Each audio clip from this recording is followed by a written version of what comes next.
মুসৌরিতে আমরা যে হোটেলে দুরাত্রি থেকেছিলাম তার এক্স্যাক্ট লোকেশন এবং রুম ট্যুরটা এই ভিডিওতে দেওয়ার চেষ্টা করেছি। ভিডিওটা পুরোটা দেখো, আশা করি তোমরা কখনো মুসৌরিতে এলে ভ্যালি ভিউ রুম সিলেক্ট করতে তোমাদের সুবিধে হবে। আমাদের হোটেলের নাম ছিল হোটেল প্যারামাউন্ট। এই হোটেলটি MMT বা গোয়াইবিবোতে তোমরা পাবে না, তবে booking.com-এ পেতে পারো। তবে যারা স্পট বুকিং করতে ভালোবাসো তাদের জন্য এই হোটেলটির রিপ্লেসমেন্ট কিন্তু হয় না। লোকেশন হচ্ছে মল রোডের লাইব্রেরি চকের একদম সামনে, হোটেল ময়ূরের ঠিক পাশে। ফলে প্রাইভেট ক্যাব বুক করে যারা ঘুরবে তাদের জন্যও খুবই ভালো। হোটেলের একদম সামনেই ট্যুরিস্ট ক্যাবের পার্কিং। প্রথমেই আমার বাবা মা যে রুমটায় ছিল সেটা ঘুরিয়ে দেখাই। এই রুমটির ট্যারিফ ছিল 1600 টাকা পার নাইট। বেডটা বেশ বড়, দুজন অ্যাডাল্ট ও একজন চাইল্ড অনায়াসেই শুতে পারবে। রুমে ছিল একটা বড় কাবার্ড, একটা টি টেবিল, দুটো চেয়ার, একটা বড় মিরর ও একটা টিভি। বাথরুমটা কিন্তু খুবই পরিষ্কার পরিচ্ছন্ন ছিল এবং গিজারও লাগানো ছিল।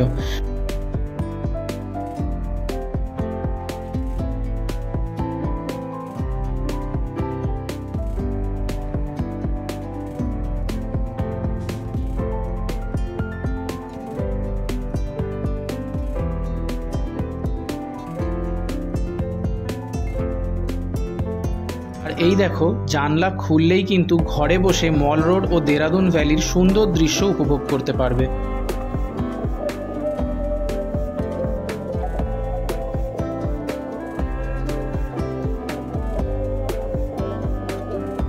এবার আমরা যে রুমটায় ছিলাম সেটা ঘুরে দেখাই। Room number 111। এই রুমটির ট্যারিফ 2200 টাকা পার নাইট। কার্পেট এরিয়া আগের রুমটার থেকে একটু বড়। বিছানায় 3 জন অ্যাডাল্ট অনায়াসে শুতে পারবে। এখানেও একটা বড় কাবার্ড, টিভি, একটা টেবিল, দুটো চেয়ার আছে। রুম থেকেই জানলা খুললে বাইরের অপরূপ দৃশ্য তোমাদের মুগ্ধ করবে। বাথরুমটা কিন্তু বেশ পরিষ্কার পরিচ্ছন্ন। এখানে বলে রাখি, এই হোটেলে কিন্তু বাইরের ফুড অ্যালাউড। তাই তোমরা যারা বাইরের খাবার ঘরে শান্তিতে বসে খেতে চাও তারা কিন্তু এই সুন্দর ভিউ উপভোগ করতে করতে খেতে পারো।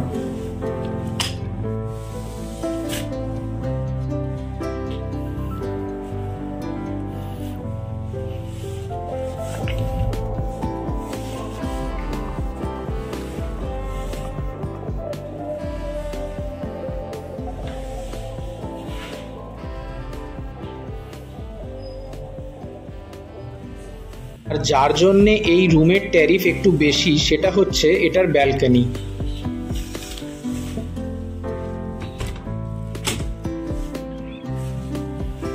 এই ব্যালকনি থেকে ভিউটা কতটা সুন্দর লাগছে দেখো।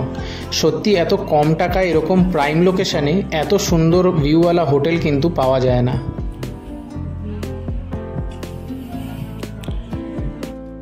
দিনের বেলা দেখালে আরো ভালোভাবে বুঝতে পারবে।